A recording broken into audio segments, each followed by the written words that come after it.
우리 인생들은 그 삶 속에서 또는 관계 속에서 또 우리 예수 믿는 사람들은 신앙 속에서 때로는 성공자가 되기도 하고 또 실패자가 되기도 합니다.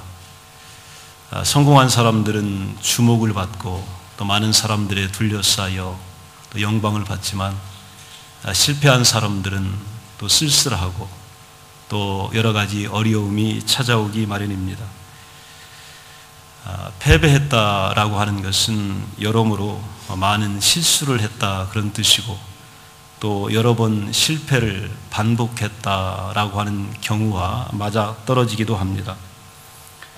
그러나 모든 사람들의 과거가 모두가 다 그들이 실수했거나 실패했기 때문에 만들어진 것은 아닙니다.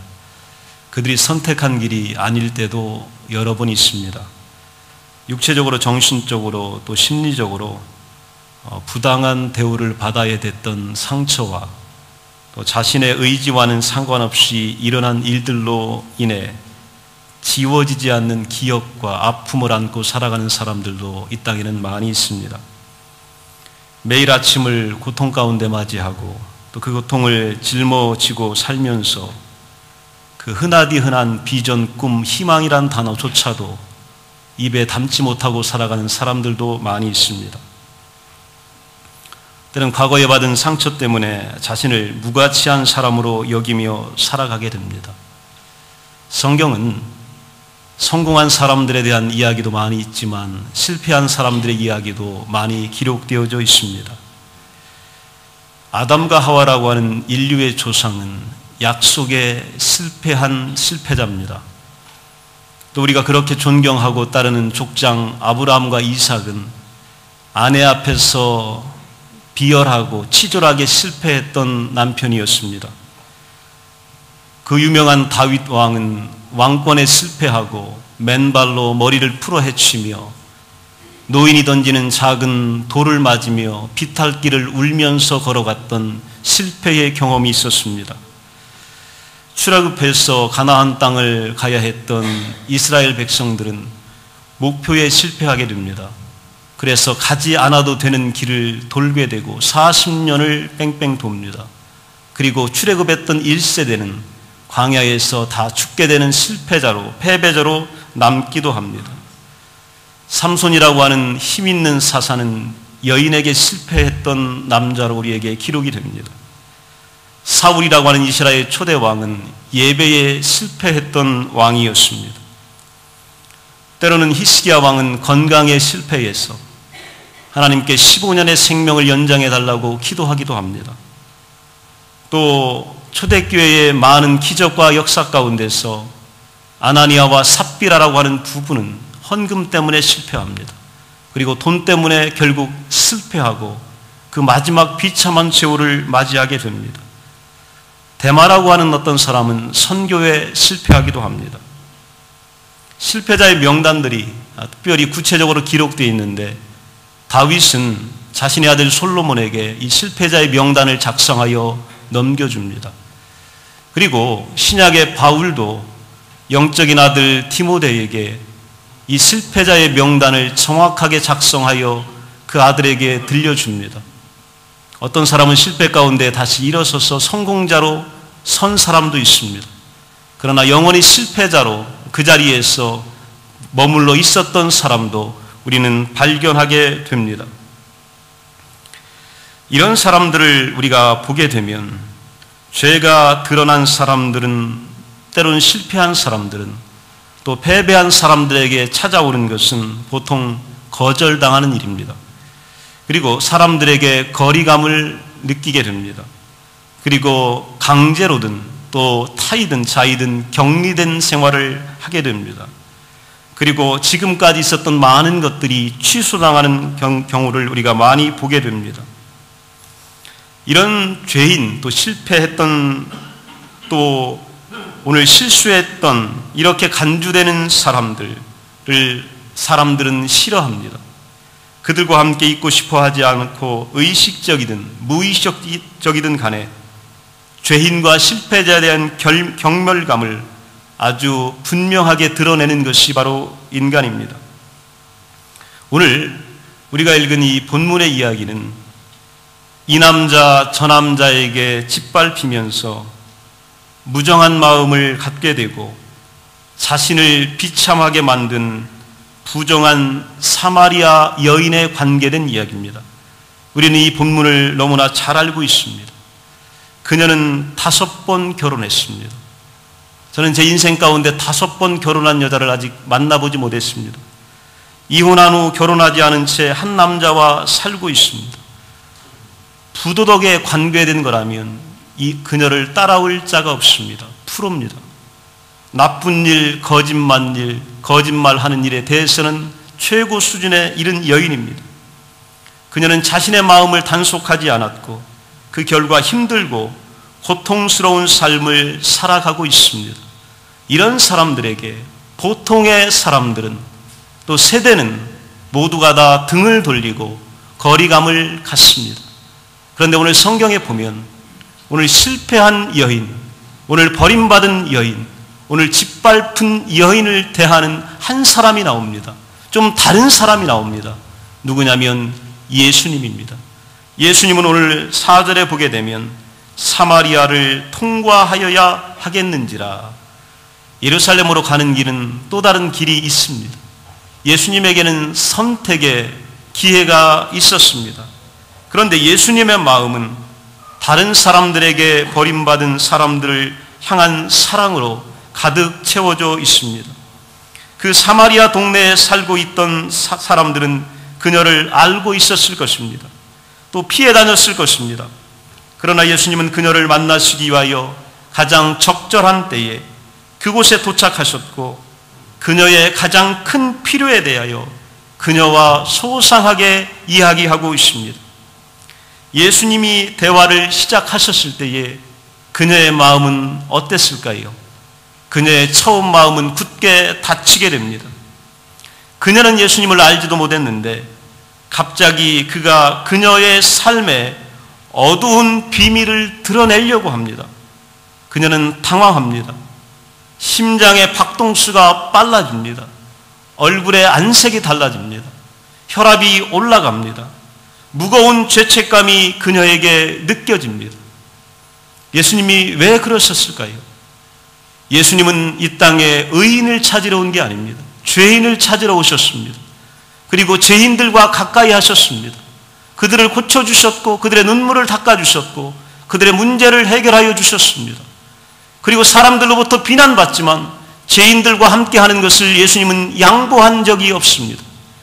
그런데 예수님이 또 한 가지 양보하지 않은 것이 있습니다.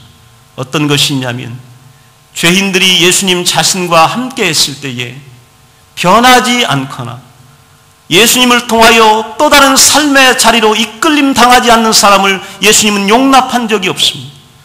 예수님 곁에 왔던 죄인들은 변하거나 떠나거나 둘 중에 하나를 선택해야 했습니다.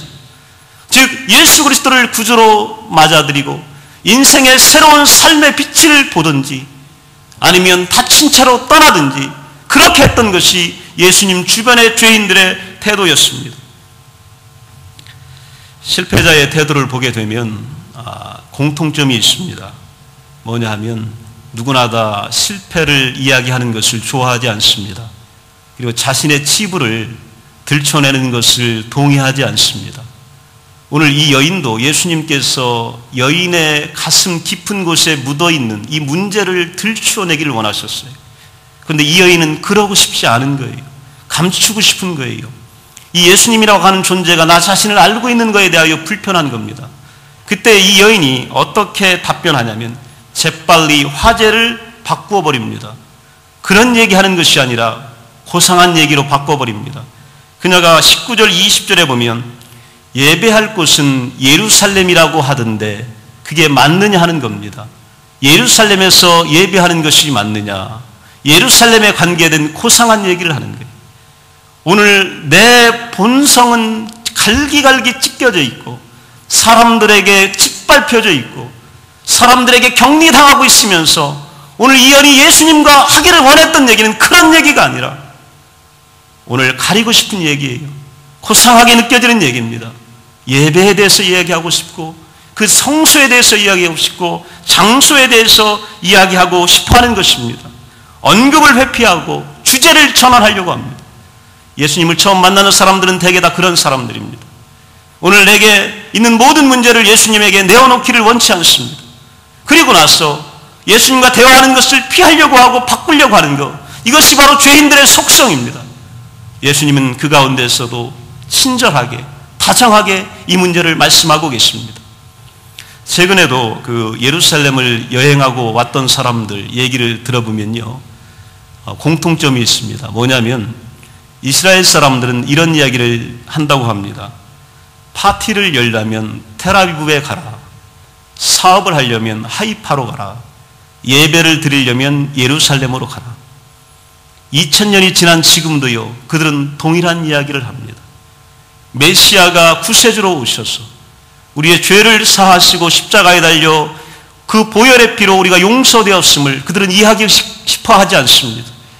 예배의 장소는 예루살렘이다. 그곳에 가라. 그런 얘기를 오늘도 이스라엘 사람들은 이야기하고 있는 것입니다. 사람들은 자신의 삶이 드러날 때에 이상한 행동을 하게 됩니다. 뜻밖의 행동들을 하게 됩니다. 지난주에 읽었던 이 찰스 스윈들 목사님의 책 가운데에 재미난 얘기를 하나 했습니다. 그래서 제가 기억을 했는데, 미국에 있는 사람들, 특별히 미국의 기독교인들이 3가지 3대 허세를 부린다고 합니다. 허세라고 하는 것은 아닌 척 또는 긴 척 하는 게 바로 허세예요. 첫 번째 허세는 바로 뭐냐면, 대다수의 사람들이 특급 호텔 로비에 가게 되면 거들먹을 거린답니다.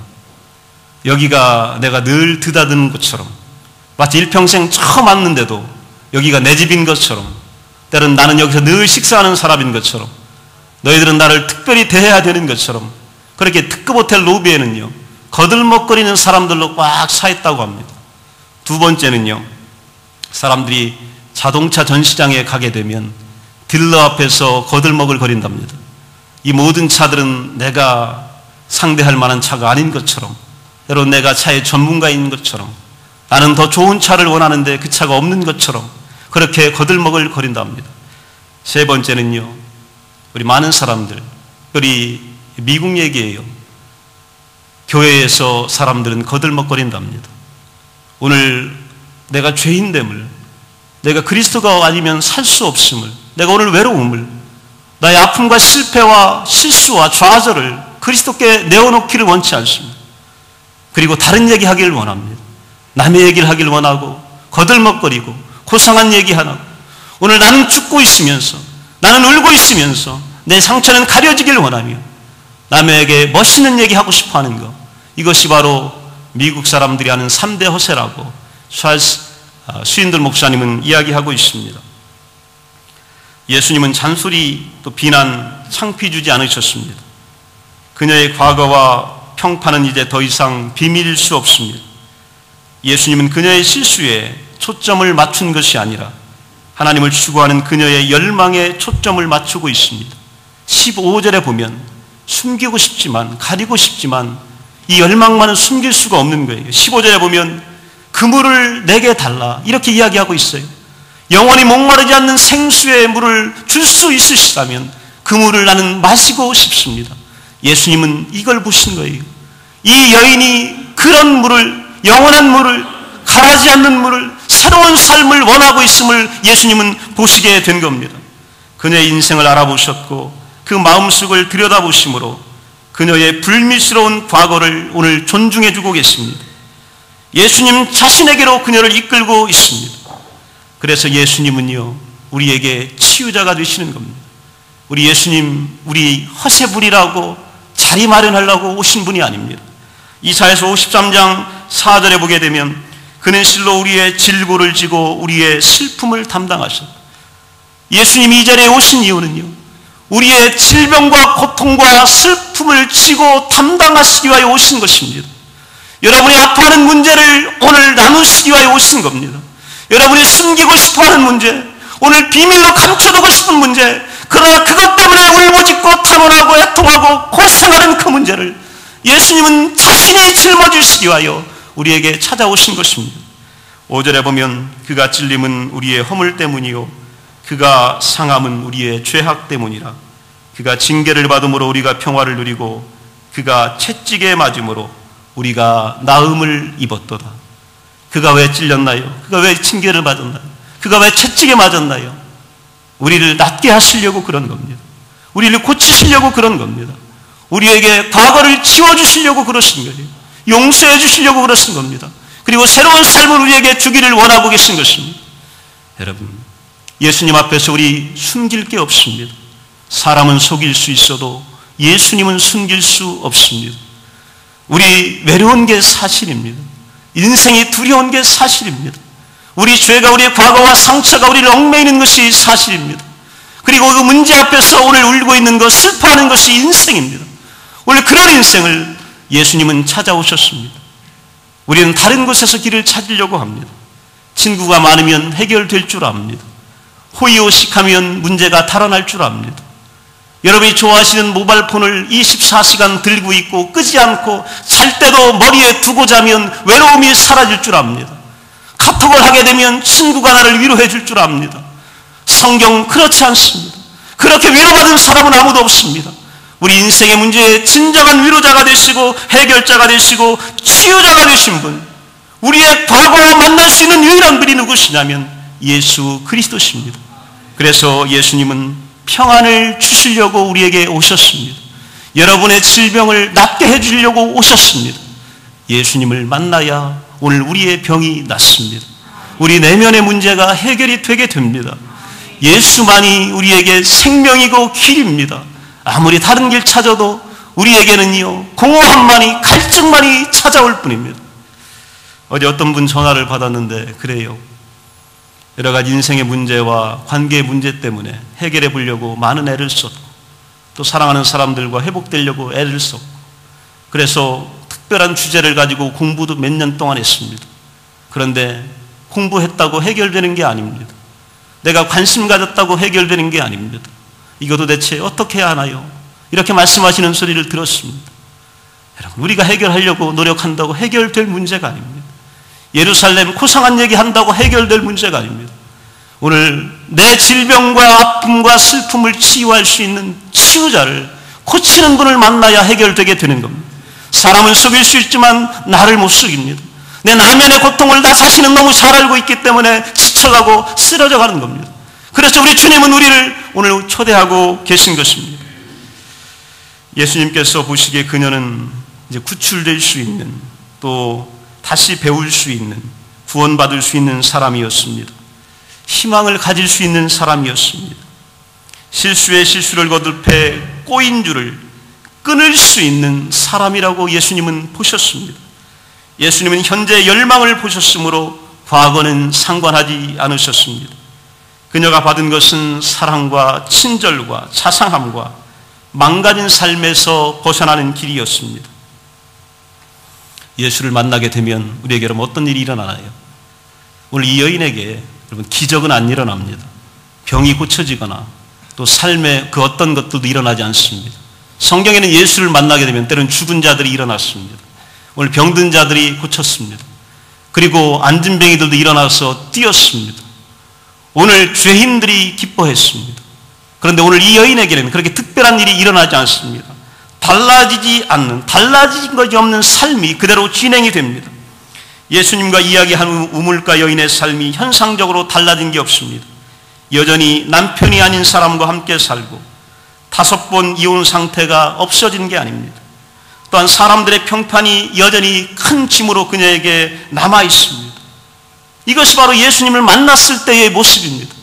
우리가 예수님 만난다고 예배드린다고 현재 우리 모습이 금방 내 달라지지 않습니다. 여전히 가난할 수 있습니다. 여전히 우리가 육체적으로 병들어 있고 고침받지 못할 때도 있습니다. 내 신분이 여전히 바뀌지 않고 동일하고 좌절하게 됩니다. 장사와 사업이 지금 당장 개선되지 않고 문제가 더 커져가며 또한 여러 가지로 더 좌절할 수도 있습니다. 내 행동도 별반 차이가 나지 않습니다. 주위의 시선도 여전히 동일합니다. 성격과 성품이 아무리 노력해도 고쳐지지 않습니다. 예수를 만났는데도 고쳐질 것 같지 않습니다. 이게 바로 우리가 우리를 바라보는 모습입니다. 아무것도 달라진 것이 없습니다. 그런데 성경에 보면 진짜 달라진 것이 하나 나오게 됩니다. 뭐냐 하면 이웃 사람들은 그녀의 목소리에서 그것을 느낍니다. 그 눈길에서 그녀가 달라진 것을 알게 됩니다. 2000년 전 그녀에게 일어났던 일이 오늘 우리에게 주는 의미도 굉장히 충격적입니다. 그 의미는 달라진 것이 없는 우리의 삶 그대로 지금 새롭게 우리가 그 무언가를 시작할 수 있다는 것입니다.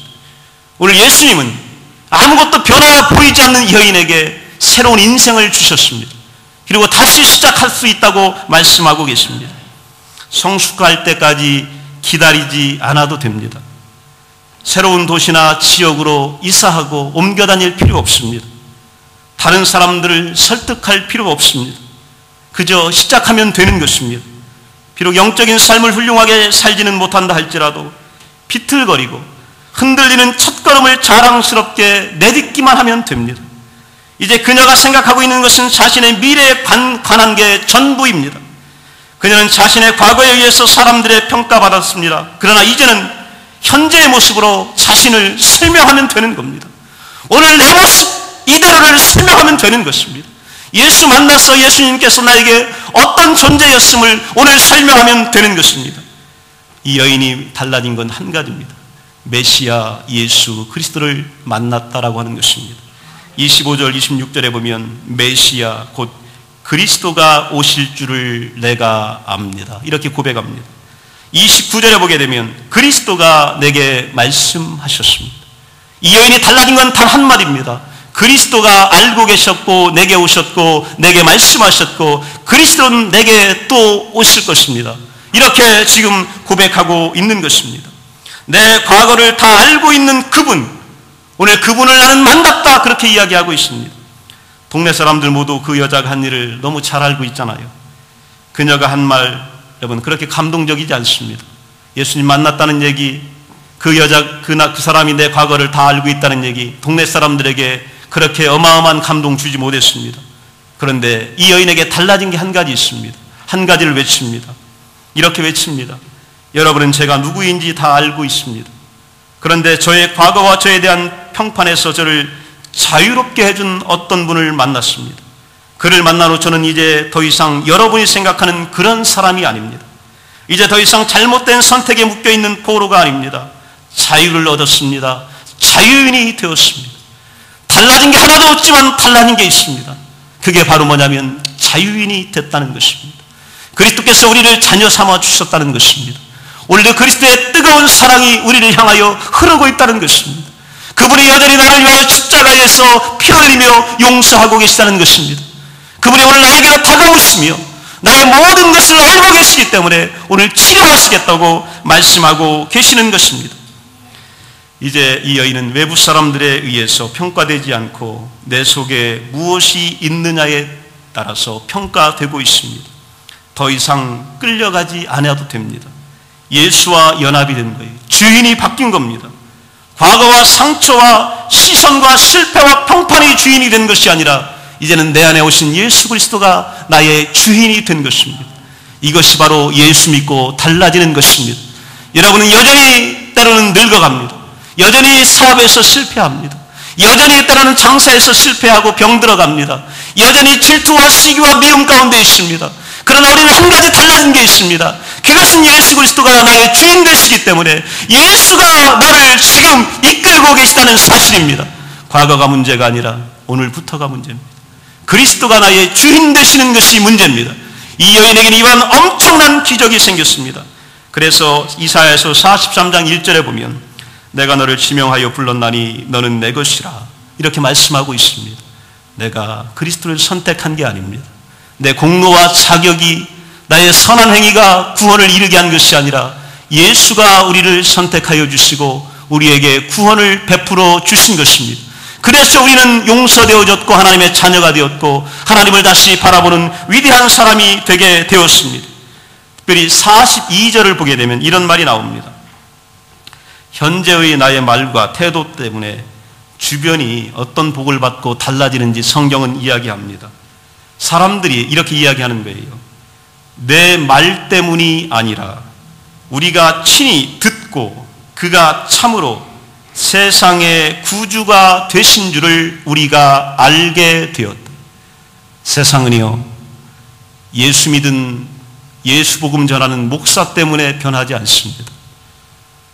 여러분의 달라진 삶, 여러분의 말 언어 때문에, 행동 때문에 세상이 달라지는 것이 아닙니다. 때로는 예수 믿으면서 여전히 우리는 실패자로 남을 수 있습니다. 여전히 우리는 평가를 엄하게 받습니다. 여전히 예수 믿으면서 저 모양이 저 꼴이 무엇이냐, 교회가 왜 그러냐, 이런 얘기를 들을 수 있습니다. 여러분, 오늘 성경을 보십시오. 너 때문에 내가 달라진 것이 아니다. 그들은 그렇게 고백하고 있는 거예요. 내가 말한 예수를 내가 만나고 그가 우리의 그리스도가 구주가 되신 것을 알게 되었다. 예수 그리스도를 만나는 사람이 달라지게 되는 겁니다. 그리고 그에게 생명이 주어지게 되는 것입니다. 여러분, 오늘 예수님은 절대로 우리의 겉모습을 가지고 평가하지 않으십니다. 여러분의 과거와 상처와 아픈 기억을 가지고 평가하지 않으십니다. 여러분에게 찾아오신 예수 그리스도는 우리의 치유자가 되시고 위로자가 되십니다. 상담자가 되십니다. 이 영원한 예수 그리스도를 만나시기 바랍니다. 그리고 이 영원한 예수 그리스도에게서 생수를 마시시기 바랍니다. 그리고 영원한 양식을 잡수시기 바랍니다. 그래야 우리는 성공자로 서게 됩니다. 사마리아 여인, 오늘 우리 같은 사람들에게도 주님은 찾아오셨습니다. 이 귀한 은혜가 여러분과 함께 하시기를 간절히 축원합니다. 다 같이 일어나셔서 기도합니다.